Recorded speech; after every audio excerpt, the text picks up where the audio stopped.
90% વિદ્યાર્થીઓ આની જેમ જ ટેન્શનમાં હોય છે, બોર્ડમાં મેનેજ કરવું કે પછી ગુજસેટમાં માર્ક લાવવા, બંનેમાં એક સાથે ન થઈ શકે. યસ, તમે સાચું જ સાંભળ્યું. 90% વિદ્યાર્થીઓ ગુજસેટ કરવામાં બોર્ડ ગુમાવે છે, બોર્ડ કરવામાં ગુજસેટ ગુમાવે છે. તો સર, શું એવું કંઈ શક્ય છે જેનાથી બોર્ડ અને ગુજસેટ બંને એક સાથે અને બંનેમાં સરસ સફળતા મળે? શું એવી કોઈ સ્ટ્રેટેજી છે જેથી બોર્ડ પણ સુધરે, ગુજસેટ પણ સરસ થઈ જાય, બોર્ડમાં પણ માર્ક્સ આવે, ગુજસેટમાં પણ માર્ક આવે? તો જવાબ છે હા. તમે એક સાથે વ્યવસ્થિત રીતે બોર્ડ અને ગુજસેટ કરી જ શકો છો, કારણ કે બંનેનો સિલેબસ સમાન છે. તો સર, હવે દિવસો બહુ ઓછા બાકી છે, તો બોર્ડ અને ગુજસેટ સાથે મેનેજ કઈ રીતે કરવું?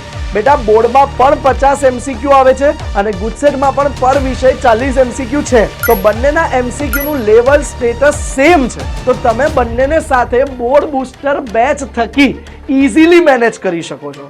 યસ, બોર્ડ બૂસ્ટર બેચ સાથે સાથે જો તમે આ 5 કી પોઈન્ટ જે હું તમને આજના વિડીયોમાં કહેવા જઈ રહ્યો છું એ સાંભળી લીધા, સમજી લીધા ને, તો તમારું બોર્ડ અને ગુજસેટ એક સાથે સરસ રીતે ક્લિયર થઈ શકે છે. તો આવો એ 5 કી પોઈન્ટ જોઈએ. ફર્સ્ટ કી પોઈન્ટ જે તમારે ધ્યાન રાખવાનું છે કે તમારે આનું પ્લાનિંગ હવે સ્માર્ટલી કરવાનું છે. બેચમાં તમને જે રીતના લેક્ચર પ્લાનિંગ આપવામાં આવ્યું છે, જે રીતે MIC MIP પ્લાનિંગ આપવામાં આવ્યું છે, most important concept, most important problems એ ખાસ સાથે સાથે ધ્યાન રાખવાના છે.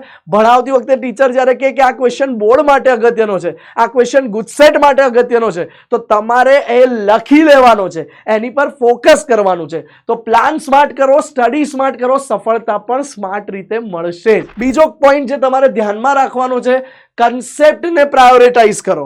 જ્યારે ક્રેમિંગ છોડી દો, બહુ બધું કરવાના ચક્કરમાં મુખ્ય કન્સેપ્ટ જ ભૂલી જાઓ છો, તો એ વસ્તુ છોડી દો. જે મુખ્ય કન્સેપ્ટો લખાવવામાં આવે આ બોર્ડ બૂસ્ટર બેચમાં, હવે બહુ જ ઓછા ટાઈમની અંદર તમને આખું બોર્ડ વત્તા ગુજસેટને રિલેટેડ કી કન્સેપ્ટ બધું જ કરાઈ અને તમારું રિઝલ્ટ અપાવવાનું છે. તો જે તે વિષયમાં જે શિક્ષકો જે રીતે કે એ રીતે ધ્યાનથી સાંભળો અને સમજો. મેઇન કન્સેપ્ટને સમજી એની નોટ્સ બનાવો.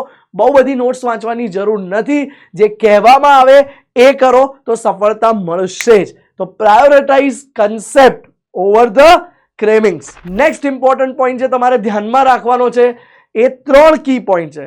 બેચમાં કહેવામાં આવ્યા પ્રમાણે DPP ડેલી પ્રેક્ટિસ શીટ થઈ જ જવી જોઈએ, આગળના સેશનનું રિવિઝન થઈ જ જવું જોઈએ, અને જે મોક ટેસ્ટ એક્ઝામ લેવાશે બેચમાં એ તમારે અચૂક આપવી જોઈએ. આ 3 વસ્તુ યાદ રાખજો: ડેલી પ્રેક્ટિસ, રિવિઝન અને મોક ટેસ્ટ. એને ન ભૂલવું જોઈએ. ટાઈમ સાથે મોક ટેસ્ટ આપો. ગુજસેટનું પેપર એક વિષય 1 કલાકમાં પતવો જ જોઈએ, બોર્ડનું પેપર 3 કલાકમાં પતવું જ જોઈએ. ટાઈમ સાથે ટાર્ગેટ લઈને ચાલો તો સફળતા મળશે. નેક્સ્ટ વસ્તુ, પ્રેશર ના કરો. પ્રેશર અનુભવો નહીં. જો તમે 2 દિવસ બહુ ભણી લેશો અને પછી નહીં ભણો ને, તો માથા પર પ્રેશર આવી જશે, બોર્ડ ને ગુજસેટનું બંને.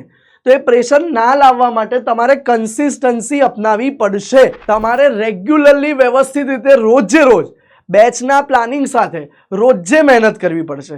એવું નહીં ચાલે કે 2-3 દિવસ કરી દીધી અને પછી ના કરી. કન્સિસ્ટન્સી ઇઝ અ કી. તો પ્રેશરની ઉપર કન્સિસ્ટન્સી આવી જશે તો પ્રેશર હટી જશે. અને લાસ્ટ થિંગ, તમે જોઈ લો, પોતાની જાત પર આત્મવિશ્વાસ રાખો.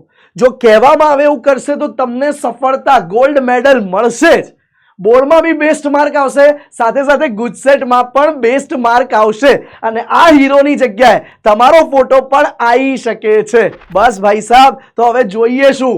બોર્ડ બૂસ્ટરનો તાજ પહેરી લીધો છે, PW પરિવાર તમારી સાથે છે. તો તમે પ્રેક્ટિસ થશે, મોક ટેસ્ટ અપાશે, રિલેક્સેશન બી થશે, કન્સિસ્ટન્સી બી આવશે, અને સખત ને સતત મહેનત તો છે જ. બસ, તો આની જગ્યાએ શું તૈયાર છો તમે તમારો ફોટો લગાવવા માટે? તો કહી દો સર કે હું રિઝલ્ટ સેલિબ્રેશનમાં આવીશ. Sir, I am going to come in your result celebration. નીચે કમેન્ટમાં કહી દો કે સર, હું રિઝલ્ટ લાવીશ જ.